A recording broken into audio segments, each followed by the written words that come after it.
abnormal signals of an unknown entity within 1,000 feet of the ship. The size of it is far beyond the mind's reach. It can't be another ship. Sir, it's like something I've never seen before, and it's closing in at a preposterous speed. Wait, this can't be. It's disappeared.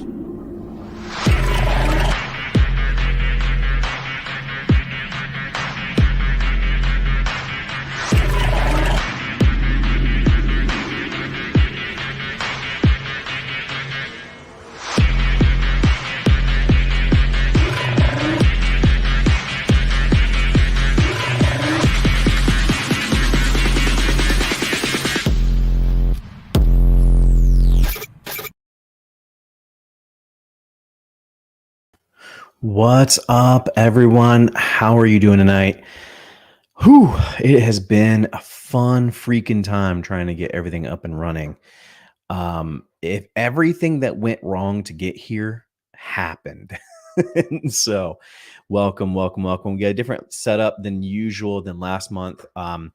Jeff is already in the comments saying, "Sup, dude, what's up, man?" I know we've been chatting a little bit this week. And I am trying to see if my Twitch stream is up. I don't know if it is, but regardless, today it's an edit and chill. If you've never been to an edit and chill, also sup, Jeff. If you've never been to an edit and chill, it's really exactly what it sounds like. We are here to do a little bit of editing and chat.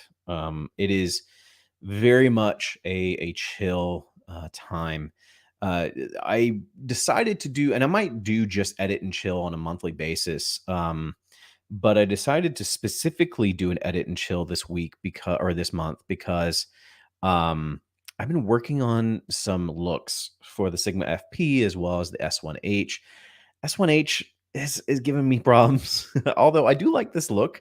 This is my attempt at some my take on like an airy LUT applied to vlog footage. So if you guys watch my last review, the studio shot was done with this LUT. So, and I just tweaked it for the stream because I didn't factor in my glasses are very dirty. Didn't factor I was going to be, when I originally made the LUT, going to have my computer on. So a little bit of color shift. Not much, but maybe a little bit. So we're going to take a look at Davinci Resolve here in a little bit. I have noticed that the Kodak 2383 look and LUT have been like all over the place. It was funny. Philip, who often frequents the stream, made a video about using the Kodak LUT, and I was literally like, dude, I was just working on this.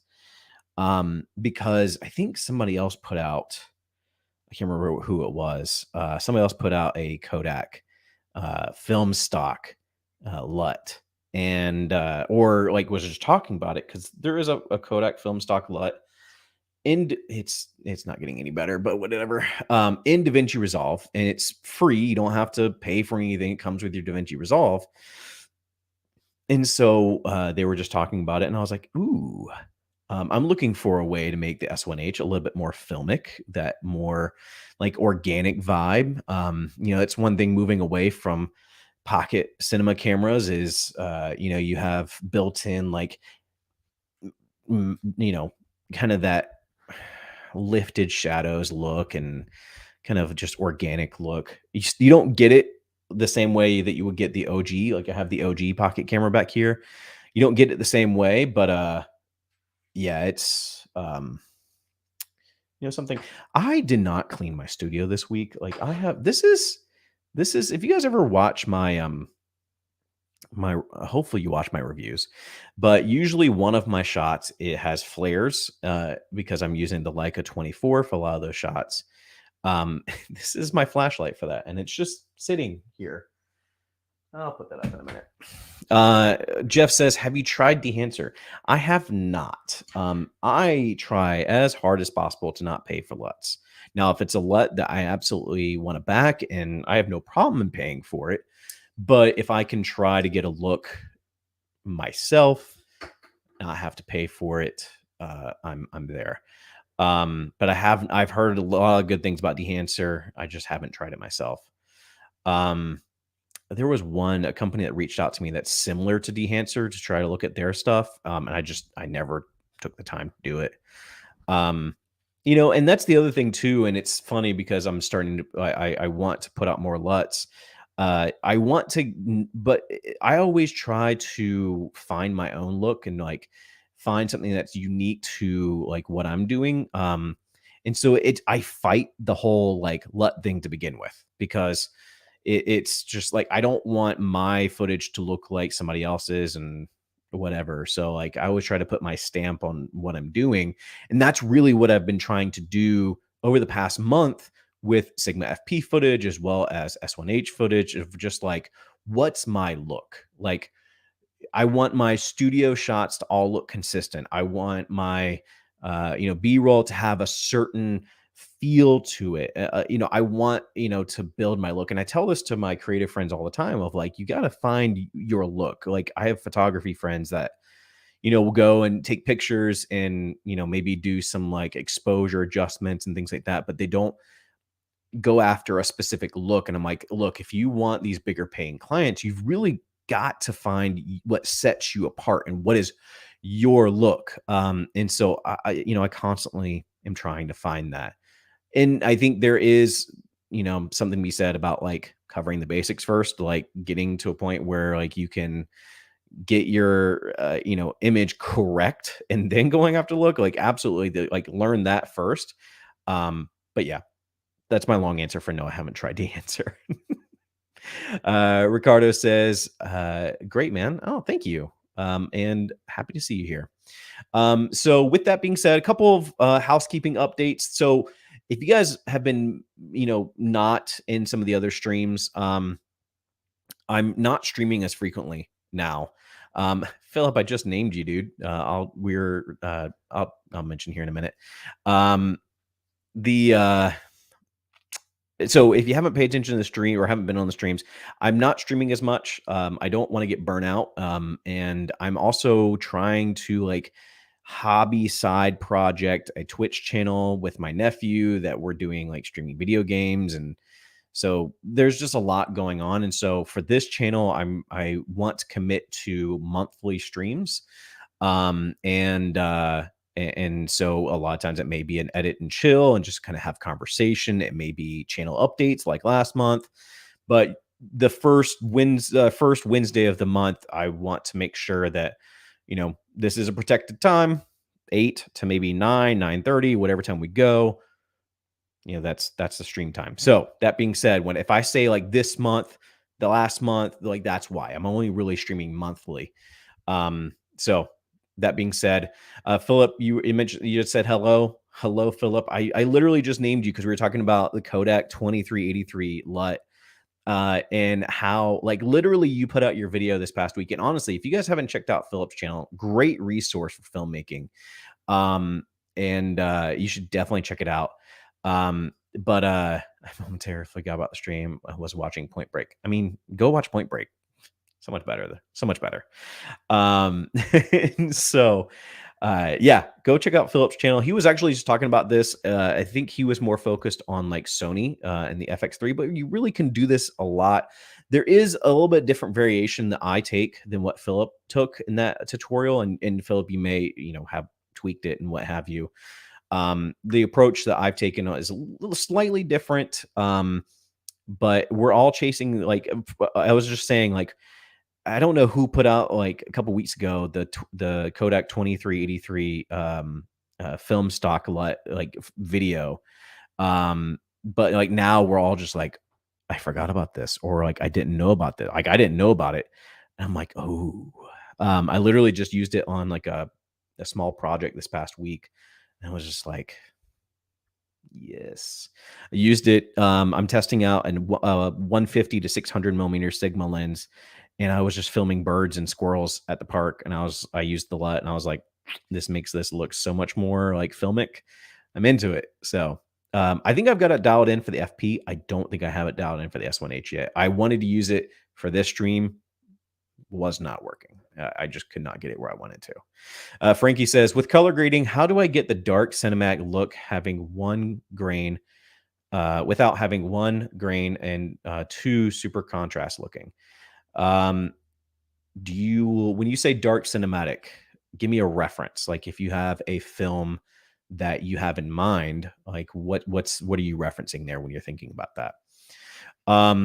I'll be honest, I don't use grain. I think grain can be super stylistic. And I'd rather shoot on something that naturally produces that grain. Like honestly, one reason I keep the OG pocket camera around is because with that super 16 sensor, you get maybe some natural grain from just not getting a ton of light or whatever the reason for it is. I like to shoot with something that gives that natural feel. I don't like putting it in post. I only do it every once in a while if I'm like it's super stylistic. Like, if you notice in my blooper section, usually on my videos lately, like I'm trying to include like bloopers just for entertainment. I'll try to replicate like a film, like some old film, and I'll use a grain for that. But like other than that, I don't really use grain. And I don't honestly, in my opinion, the more filmic type look is oh, that's cool.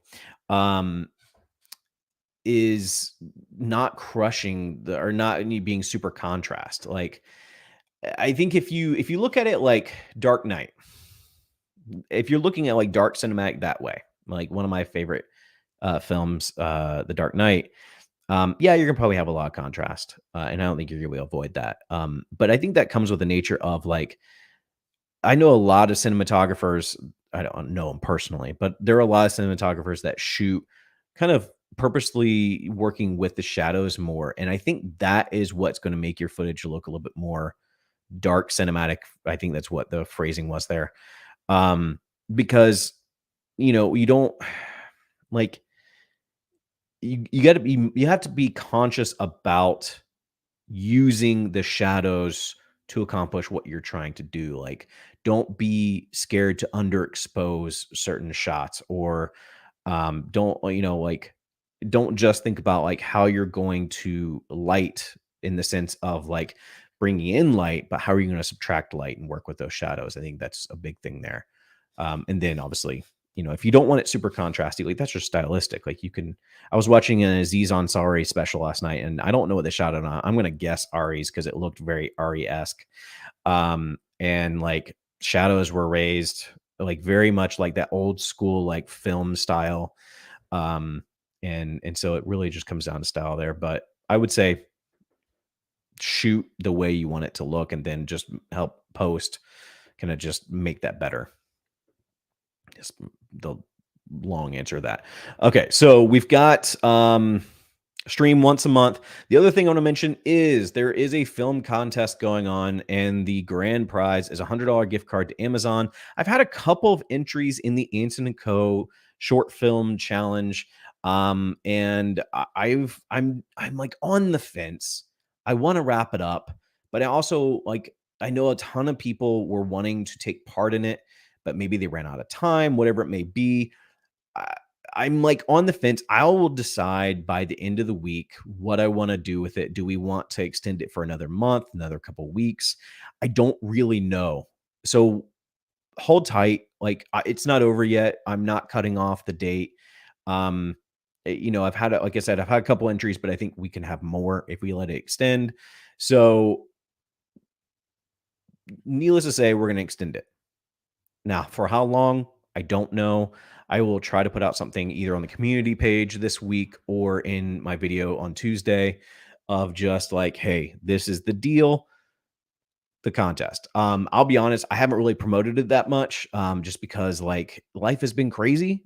We've been moving and all of that shit. And so it's been on the back of my mind as far as it being there, but like I haven't mentioned it a ton in videos.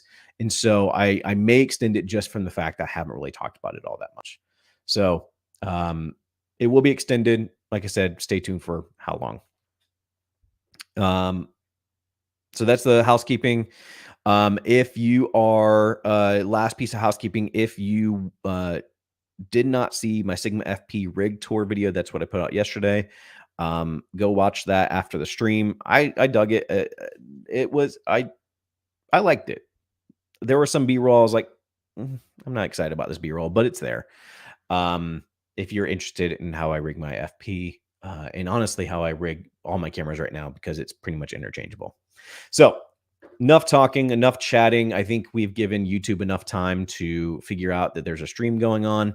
And so this is one thing I hate about StreamYard is it's going to put me, I hate this. All right, let me share my screen and we'll start out. Share screen.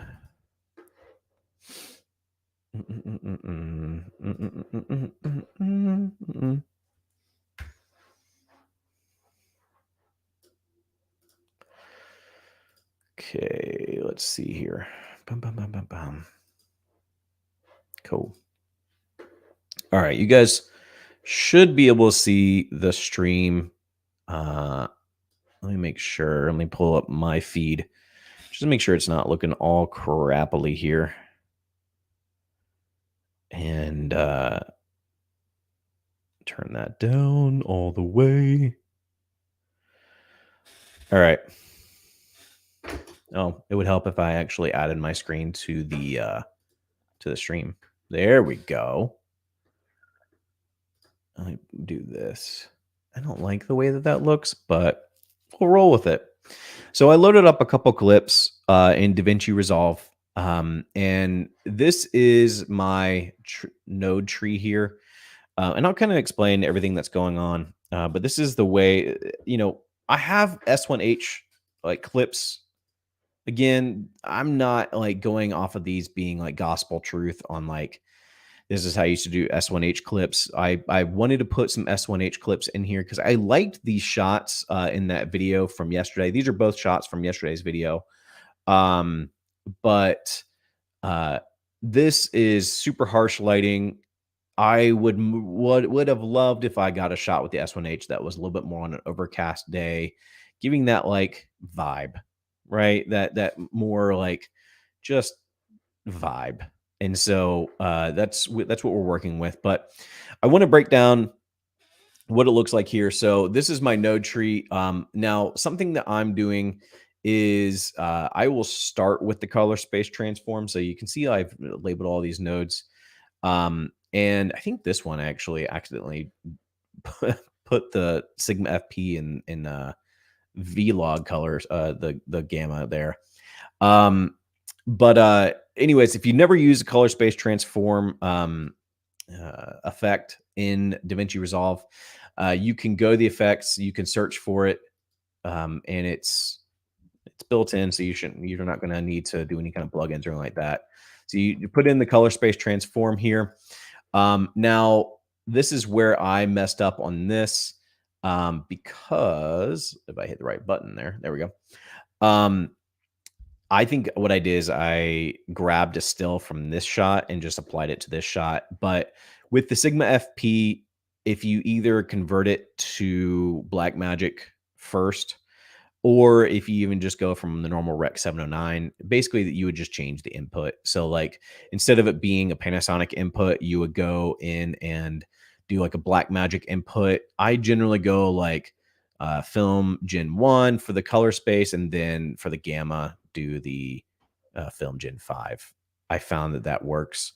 I don't for some reason when I go to the color space, like it doesn't like, maybe I've tried the wide gamut of Gen 4 or 5. I just you can maybe try that video and play around with it, see what gets the best results there. If you're going from the Rec 709, that's pretty easy. You probably can even just use the timeline. But what you would do, if you haven't watched some of the tutorials from either Philip or some of the other videos I've seen, to get this Kodak LUT to actually work, you do need to put it in a kind of a different log profile. And so on the output, you'll go to Rec 709, but on the gamma, you'll use this Cineon film log. And this has been I think the thing that's everybody's been talking about for the last couple of weeks of like, everybody has, not everybody, but like when people have go to try to just use the Kodak LUT, um, it's been over saturated, over just crunch. Like it's just demolishes the, the, the image. And so with that said, the thing that has been coming out and people have been saying lately is use this Cineon film log because that's what it's kind of developed for. And there's a whole education around why you might be doing this and history around it. I think Philip might have talked about in his video, and I might try to find another video that I've watched if it's not, but it explains like these film stock LUTs and why they were, why they're available, and why you need to put it into this film log as far as the output gamma. I don't have it fresh off the top of my memory, and also this is live, and so we're just gonna roll with it. So you're gonna put it in the Cineon film log as the output, and then the second node I have here. Okay, good. The second node I have is the Kodak LUT. Now the LUT itself is, like I said, built in Davinci Resolve. And so you can go to film looks in your LUT panel here, and you'll have a couple of like Fuji options. You'll have a couple of the Kodak options. You have the Kodak Rec 709 Kodak 2383 D55, D60, and D65. The thing I've noticed about these is one's maybe warmer, one's more neutral, and one's cooler. There may be some other things that are going on there, but that's what I've noticed. So depending on the shot, I think I used the D60 in this shot, actually. It might have been the D65 just to have it cooler. I tend to go cooler a lot with my shots. And so, yeah, actually it looks like the D60 I probably went with. And so basically just drag that in. But then from there, and this is where I think Philip and I did it a little bit differently. I think Philip did the contrast and color first. I don't know why when I tried to do that, it made everything just look like doo-doo. I don't understand. And so I went back to, because it was like I said before, like this is something that I was working on a couple of weeks ago, and then Philip's video came out. I was like, "Are you reading my mind?" And so I went back to what I was doing a couple of weeks ago, which was a color space transform, the LUT, and then a couple of nodes dealing with any additional contrast I may want. So I don't think I did much. And with this LUT, you may not have to do much. I think I actually brought the highlights down and raised the midtones, and I think that was it. Something that I've noticed, especially with like, let me see if I have it here. No, I crushed those a little bit more. If you have a shot that is more contrast and it seems to, I tend to, in my normal footage, crush shadows a little bit more.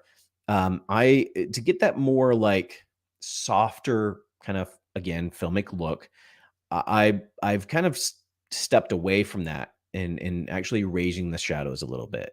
It gives that just not as contrast, not as you kind of play around with it. Again, this is all about just like playing around with what makes sense for you, and finding your style. And I almost like even titled this like "Find Your Style," because honestly, like this could look like shit on most people's footage. Like, and that's the thing about LUTs. And that's one reason why I was always so hesitant on releasing LUTs, because like, I really want everyone just to like color grading and,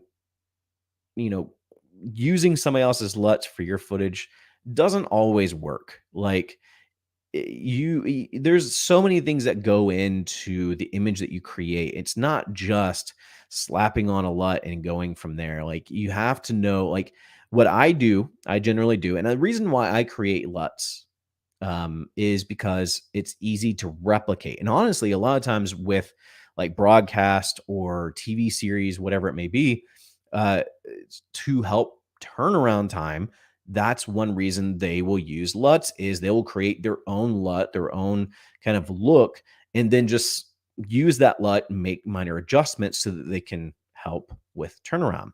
Well, with my YouTube videos, I'm doing a weekly video. Like, I don't have a ton of time to go in from scratch, go and color grade everything every week. And so a lot of times I will find a look and hold on to it, and then load it up on, like, today, load it up on the video assist, put it on the Sigma FP, put it on the S1H, and view the LUT. The S1H actually has a built-in vlog viewer for LUTs, and so I'll use that, and I'll actually shoot with that LUT in mind, and I'll shoot with that LUT applied, so that like when I get in post, boom, slap on the LUT, ready to go.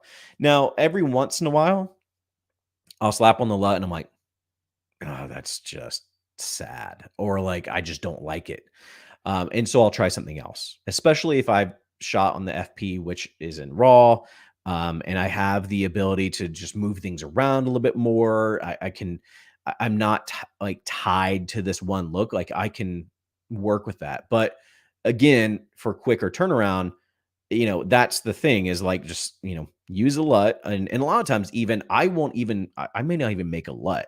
I may do like an export, just like of the grade, and then re-import the grade when I go to make a new project, because I like being able to see what the hell I've done.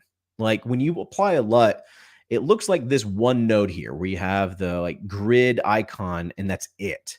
Like, I can't see what adjustments I need to make. And so I'll actually, instead of creating a LUT, a lot of times I'll just export the grade and re-import it when I'm doing a new project. I tend to do that when I'm doing it for myself. Now, lately, because people have liked the Dane LUT, I've been like, okay, let me follow it up with maybe a Kodak LUT for FP that has a little bit of like tweaks here and there, just to kind of be Anson. It's I want to kind of give that out for people that are FP owners or S1H owners, or hell, anybody that wants to take a chance on it that's not any of those owners. But generally, if I'm doing the project myself, I'll just do the export and re-import it. Philip says, that's one cool thing. Let me make sure my stream screen is super small right now. That's one of the cool things about your channel. You have such a distinctive and recognizable look to your footage. Somebody said that this past, and I appreciate that. Thank you very much. I try really hard. I think it comes from, like, I used to play guitar, and I suck at guitar. Like, I know enough to like strum a song, and in a former life, I was like a praise and worship leader at my church, and I knew enough to do that stuff, but I never got good. And I truly feel it was because I didn't want to play everybody. I didn't want to play songs that other people had written. I want to write my own. And I think that was the artist side of me, of like, I want my unique stamp on something. That was not a fart. My phone vibrated on the desk. So if you heard that, yeah. So thank you. But I think it comes from that. Like, I always, probably ad nauseum want something to look different. And not even good, just different. so like, I imagine a lot of people were like, can you stop using black and white on a lot of your videos? I'm like, I'm sorry, if it looks better than color, I'm going to use black and white. So sue me here. It was a fart. Maybe, but this time, you know what? Whatever. It was a fart. I got you. So Philip, thank you. But anyways, Joe from Driven Films was actually saying this past week, he was like, you like that vintage look? And I'm like, you know what? I do. I really do. I love taking like, even the freaking 24-70, or I actually brought this out because this is my new acquisition. This Tokina 11-20 T2.9. And yes, I'm using this on full frame. So it's a crop sensor lens, but if you don't know, and I don't know, let me see. I can't. You know what? Let me solo myself here. There are green markings for the millimeter, the focal length, and there are orange marking for the focal length. I don't know if this is done on purpose, but the orange markings are what your full frame sensor will get, or what can cover a full frame sensor, basically. Now 16 is technically where it starts, but if you use a matte box, probably gonna start around 17. But I really like this lens. I used it on a couple shots in yesterday's review, and like outside of my Leicas, like gives me that nice organic look. So yes, I am very much in that vintage look, and that's why the Kodak LUT, I was like, yes, let's make stuff look old and dingy. Yes, please. So yeah. So anyways, going back to the node tree, you have the color space transform, you have the Kodak LUT, and again, depending on what works best, like you can D55, D60, D65. Adjust the contrast if you want to. Like I said, this one just lowered the highlights, raised the midtones, left the shadows alone. Any colors I haven't found a ton of colors I wanted to take out. Usually this node is what I'll use for taking out unwanted colors. I did a little bit more with the S1H footage. So yeah, I mean, you can see that I took out some reds and things like that. I think there's some light pollution coming in, or some infrared pollution coming in. So I try to get rid of that a little bit. But that's what I'll do with that color node. And then from there, all skin tones. I labeled this node being extra. I already have the Kodak LUT up here, but I think with this one, I may have introduced a little bit of more, like just a little more teal and orange in there. Or if I want another color injection in the grade, I'll put it in this being extra node. But yeah, the skin tones, qualify the skin tones, isolate, make sure that, my skin tones are on the skin tone line, or I tend to try to hit the top portion of the skin tone line. So not dead center on the skin tone line, but a little bit more blue, red on the skin tones than maybe I should. Again, you guys back to ad nauseum, like, oh, what do I like? So go with the skin tones, and then this last node over here just carries over the skin tones. You have a layer mixer for these two here. And that's really what I'm doing for the S1H, the FP. I've loaded those all up on the video assist. So if you are an FP owner, you have a video assist, super easy to slap on a LUT onto the video assist and try to shoot for that. I don't know if I have it in here. I did not load them in here, did I? I shot, like I said, I shot some like wildlife stuff. I shot some birds and some squirrels. Shot some wildlife stuff with a Sigma telephoto lens today. And I thought I loaded it up, but I don't think I did. I was going to kind of curate those a little bit on the stream. I may put that SD card in and do that wherever that SD card is. Oh, it's literally right here. Angel Bird V90 SD card. Oh, if you're an FP owner, something I just found out, if you use a V90 card, you can actually shoot 1080-60 in 12-bit cinema DNG. Or is it 10? I think it's 10. I think it's 12-bit. I think you go higher, but then it goes to 8-bit cinema DNG. The more you know. Let me load this up. I am going to solo Davinci.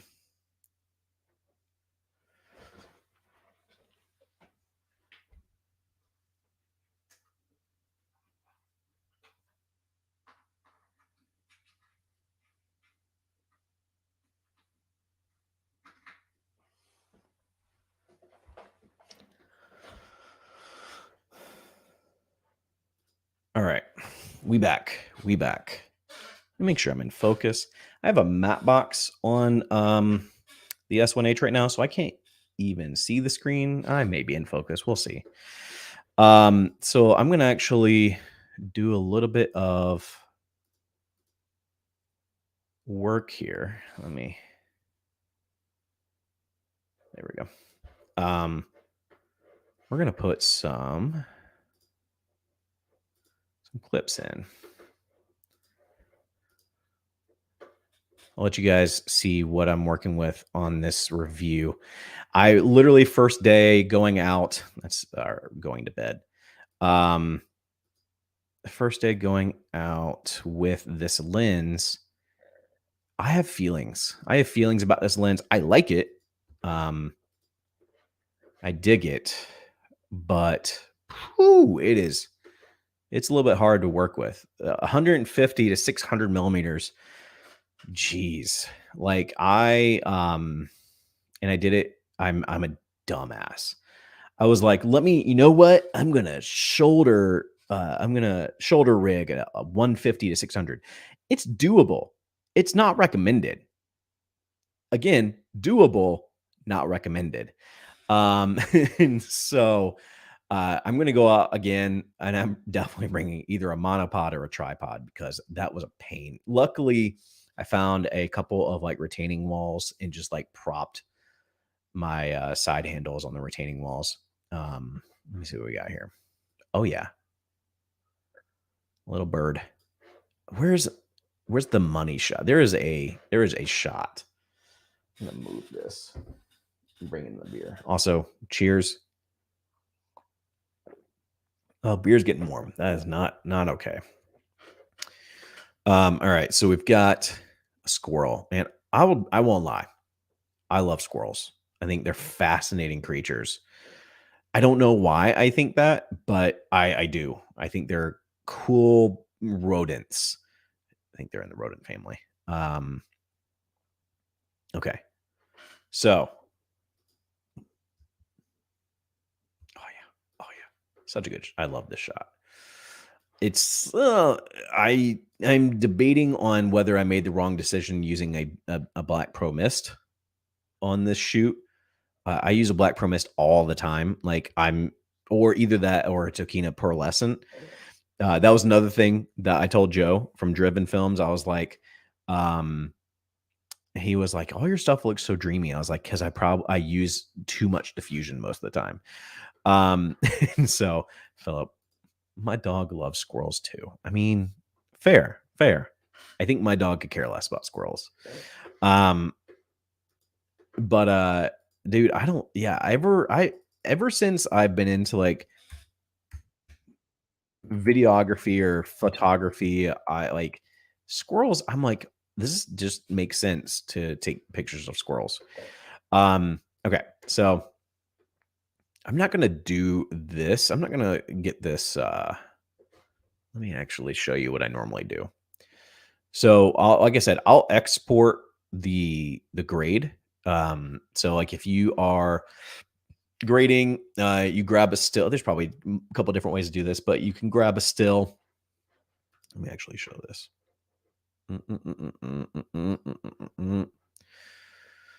Let's see here.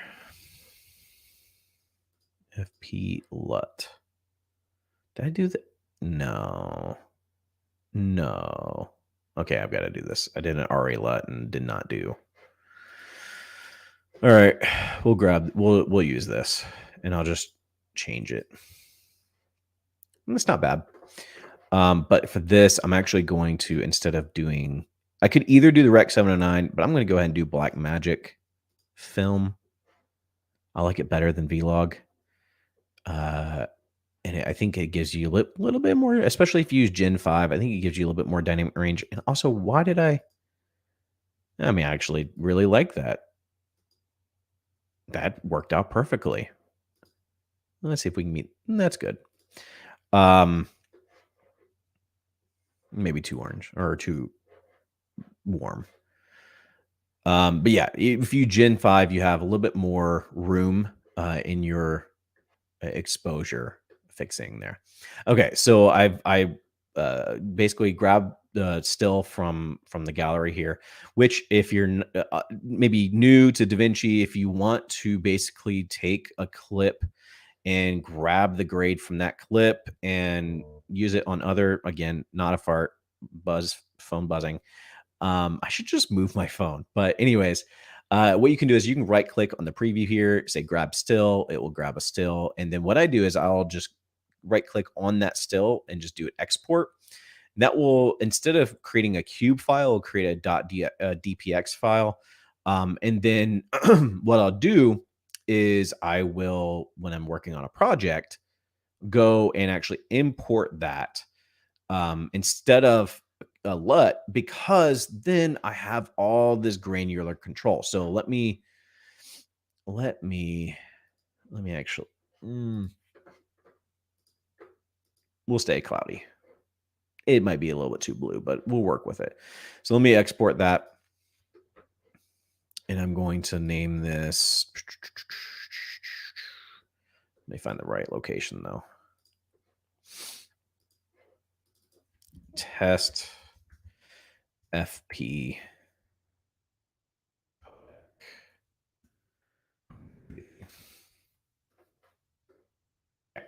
I've exported the DPX or .dpx file.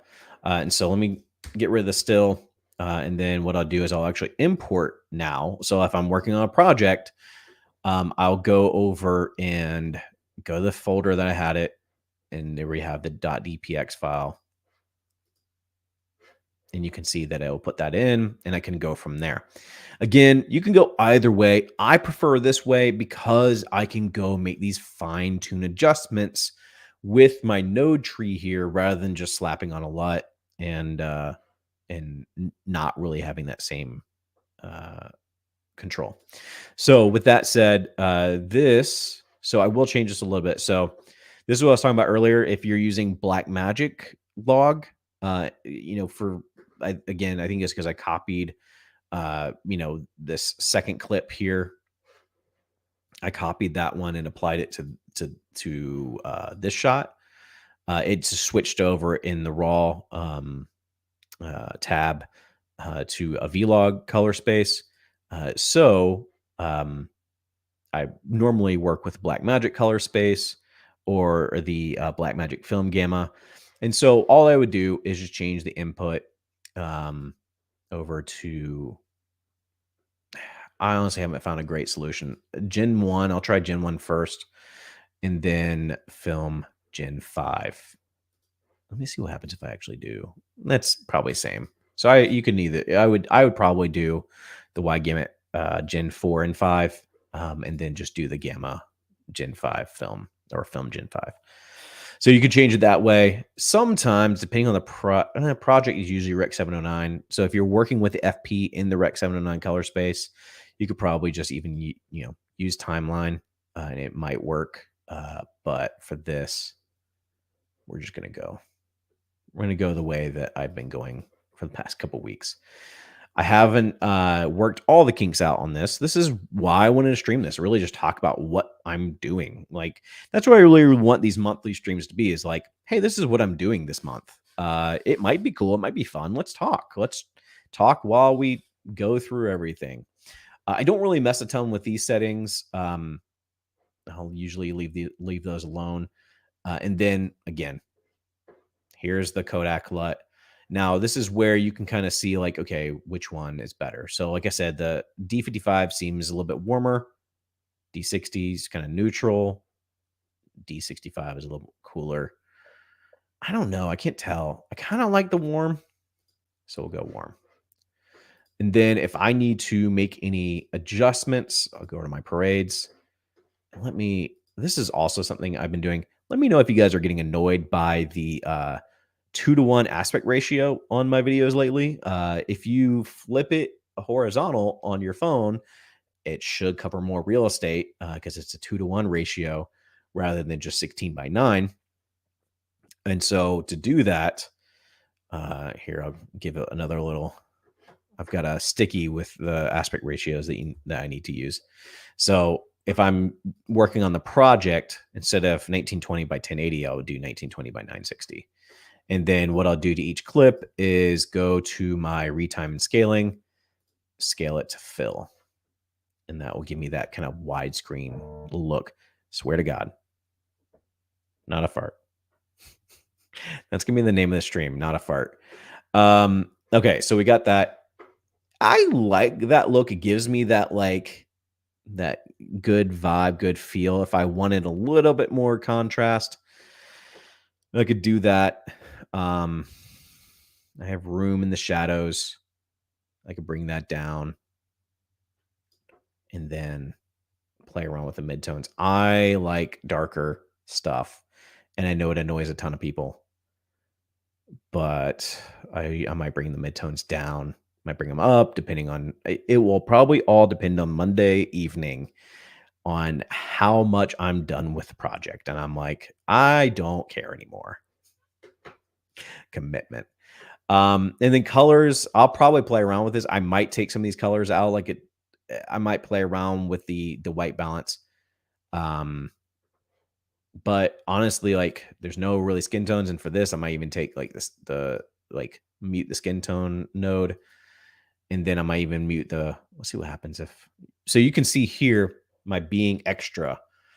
I have the Kodak LUT, which already has a little bit of like a teal and orange look to it, especially if you use like the cooler options. Um, but I added a little bit of teal in the shadows, and a little bit of orange in the highlights. I think I'm even doing teal in the highlights too. And the midtones are just the orange. Yeah. So you can see here I have a little bit of teal in the midtones, a little bit of orange in the mid, or sorry, a little bit of teal in the shadows, a little bit of orange in the midtones, and then going back to teal in the highlights. I don't know why I've started doing that. I like the way it looks. Sometimes it looks weird. Like if I think one week I had like I guess I was like licking my lips a ton, and I had a lot of really bright areas like on my face, and it made my face blue. I was like, okay, that looks terrible. So I'll play around with it. But I've liked the look of that lately. So this is so somebody asked me yesterday, can you guys see this? When if I full screen, can you guys see that? I don't know. Let's see. You cannot. Oh, well, whatever. So somebody, or I think it was Josh Martin. I'm in a text group with him. We were talking about the FP, and he was like, I think it's, I don't know, I can't remember what he said. He was like, you like the FP a lot. I was like, I really do. I think if you treat it right, you can get this really organic look, and you can get this really like just that film look, and just something special, right? And you can do that with a lot of cameras, especially cinema cameras. But like this, so like this is a combination of probably way too much diffusion, um, like a barely a ton of contrast to it, and then also like the sensor that the FP produces, or the FP has, and that captures all that. So I like it. I don't know if a ton of people will like it, but I like it. So with that being said, let's go look at some more wildlife. Um, let's see. Oh man, let me tell you. Let me just tell you right now. Birds, I'm gonna get in trouble for saying this. Birds are assholes. Like they're assholes. Like they know when you're filming them, and they're like, haha, not so much. This shot, I was so pumped because I was like, first of all, 600 millimeters is really hard to find something. Like I had to zoom out, find it, zoom back in, and by the time for what this is my struggles for today.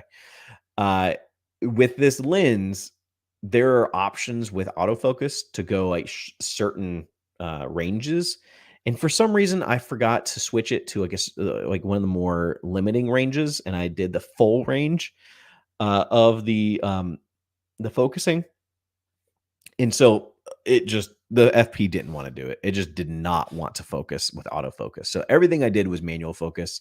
And so like by the time like this shot, you can see the progression here, right? So like I start out at like 150. I'm like, okay, there's the bird. Got it. Go to zoom in, try to reacquire like framing. not to mention, I think I'm shoulder rigging at this point. So, or like it's on my shoulder. So like I'm trying to keep things steady, also trying to manual focus. I'm like right at a point where I'm grabbing focus and the bird flies away. Fuck that bird, man. Like same thing with there was another like really cute bird. I was like, oh, this is gonna be a cute shot. Like this little bird here. And I was like, oh, you're adorable. And I like get him in. I start to steady my grip and my shot and start framing. And he's just like, nope, I'll be back. Psych, I'm leaving. Bye. And I'm just like, thankfully, I did these at 60 frames per second, so I can maybe use something in the final review from these. But it was a test. I'll tell you that. I'll tell you that. This squirrel had my heart, man. Like, look at this. This looks like if I were to have shot on like a Helios, right? Like, it looks super vintagey. And that's like what I go for. I love that vintage look. By the way, I don't, I'm not trying to be political or what have you. I think I'm gonna pull the trigger on an iron glass lens in my frail attempt to support Ukraine. I think everyone should consider it. Like if they're looking at those rehouse Helios lenses and things, like this is the time to do that. All it's something, some way we can help their economy. And again, don't want to get political. Don't want to, this is not a space for that. But if you are looking at some iron glass rehouse vintage lenses, you might want to consider it more. Okay, I do have to show this. So this squirrel was cracking me up. Like I was just like, this guy's going to town. Like this, okay, like, what are you doing? I've never, like, honestly, I'm not really watching squirrels at 600 millimeters most of the time, but I'm like, what the fuck are you doing, bro? He's just like stretching and yawning. Like, man, you are a G. Let me see if I can grade this really quick. So yeah, this review will come out this week. I've had this lens for way too long. I emailed my Sigma rep today and I was like, I've had this for like 3 weeks. I'm really sorry. I will have a review up this week. And they were understanding because they had a last minute embargo for the Fuji X mount lenses that just came out. And they were like, hey, if we ship this to you tomorrow, can you have a review up by like next Tuesday? This was like a week ago. I was like, I got you, boo. So I didn't actually say that because I would never say that to a professional, but I got you, boo. let me fucking do this. Ooh. See, this is where I don't know if I would want to use the 55. Might be my extra. Yeah, I think it's a little bit of the extra. I might use the 60. Let me see if I can make some more room for this preview. No. Oh wait, that's the wrong one. See, I don't like the warm as much. We'll go neutral. All right, and we'll pull. Let me go over to my clip first. Do fill. I will say that's the only thing that's annoying about this ratio is like it's one more step I've got to do in my video is like make sure I keep the scaling at fill there. But I like it. It gives me the ability to like if I want to do some motion in the shot, like I can do a keyframe up and down because it's technically a bit widescreen. So yeah. Oh man, I am into this. Is one reason I'm glad I used diffusion because it just I'm probably gonna piss off a ton of like actual wildlife photographers, but like it looks good. It looks good. Yes, I use diffusion on all of my lens reviews because fuck it. Why not? Because I mean, honestly, like I think maybe not for the 150 to 600, but like 24 to 70, like most filmmakers are probably using a diffusion filter for that lens. And so, why not cater to that and say, hey, I know you're probably using a diffusion filter for this. Um, Here's what it looks like with a diffusion filter. Yes, I'm here for it. Like, it's just dreamy. Just dreamy. I will say, yeah, I don't know. I don't know what I was gonna say. But that being said, cool. All right. So yeah, that's the Kodak LUT. I don't know if I'll ever make it like a LUT that's available like the Dane LUT is right now. Um, just because like find your look, like find what makes your footage look the best that it can. You may not like this organic, like filmy type of look. Like that's completely fine. There is plenty of people that this look is terrible for them. And that's really what is amazing about filmmaking, about photography, about video work and just art in general, right? Art in general is an amazing thing because you really can make it what you want it to be. You can make it look stupid. You can make it look what people would perceive as just weird. And that's just art, and that's what I love about art. Is there's no real right answer in a lot of scenarios. Like there are rules and there are guidelines, but like how many times do we hear people say like there are rules in filmmaking and photography, but hey, art is, sometimes you break those rules. And that's very true. Um, like it's not really breaking a rule, but like recently I've been trying to do like more, instead of putting somebody on the third of the frame, if you're familiar with thirds, instead of putting them on the third that opens them up to the rest of the shot, like I've been trying to make it to where they're facing away from the open space of that shot. And I'm not trying to relay like being trapped or something that you would normally relay with that type of composition. It's just like, it's fucking different and I like it. So, Philip says, I'm super fascinated by the early days of movie on digital cameras. Collateral and Miami Vice are good examples of filmmaker who embraced digital. Collateral was such a good movie. Such a good movie. I don't think I ever saw Miami Vice, but Collateral was so good.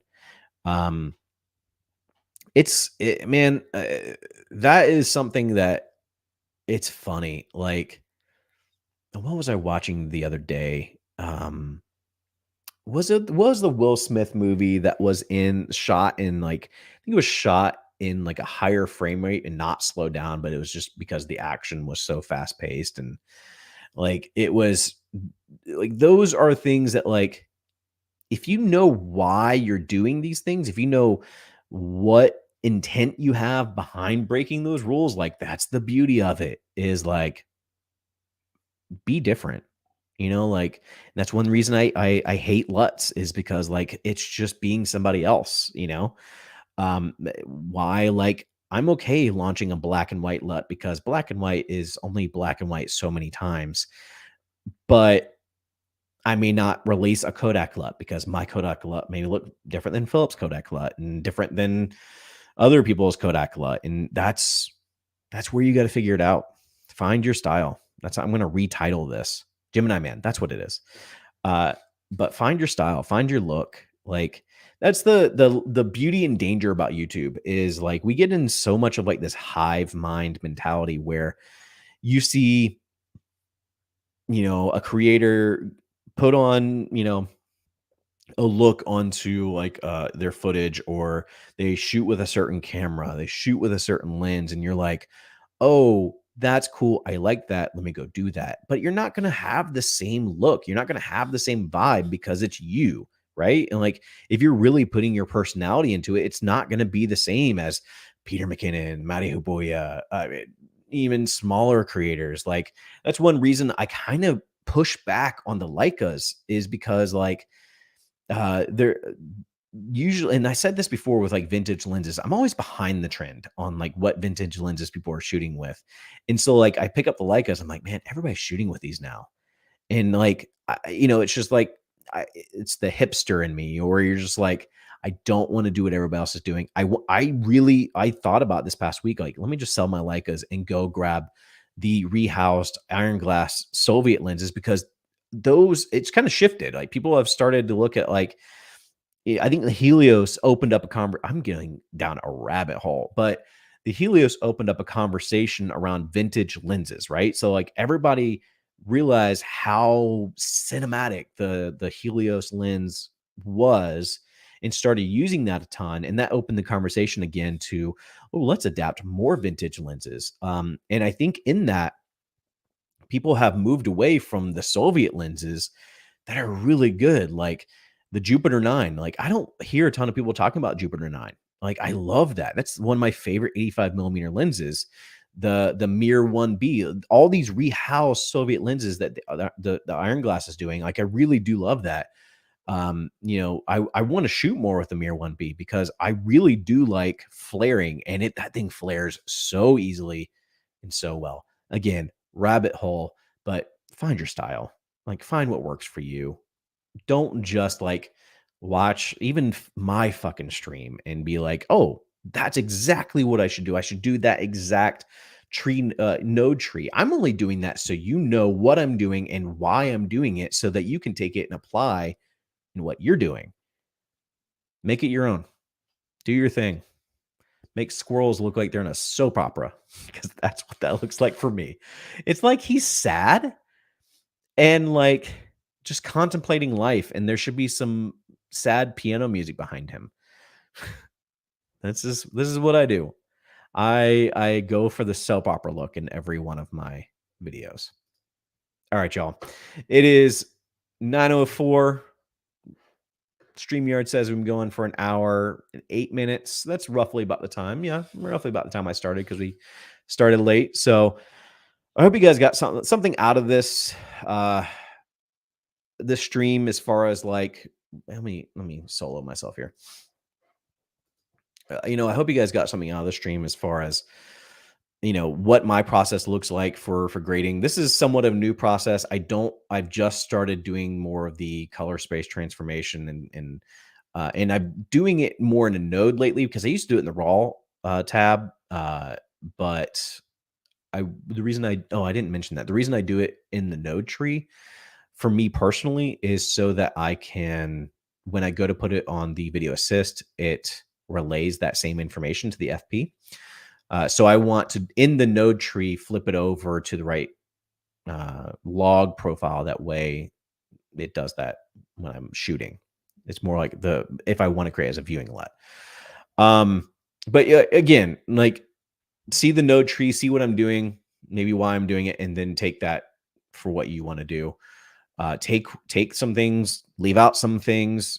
Go watch Philip's video. His is a little bit different as far as structure, but it makes sense as well. So like, make what works for you. I can't tell you how many color grading videos I watched until I landed on a node structure that worked for me.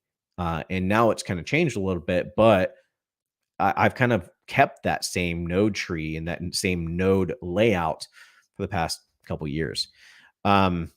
So hopefully that was helpful. Again, we'll be here in a month. I'm gonna do these once a month, like I said, first of every month, usually around the 8 o'clock time frame.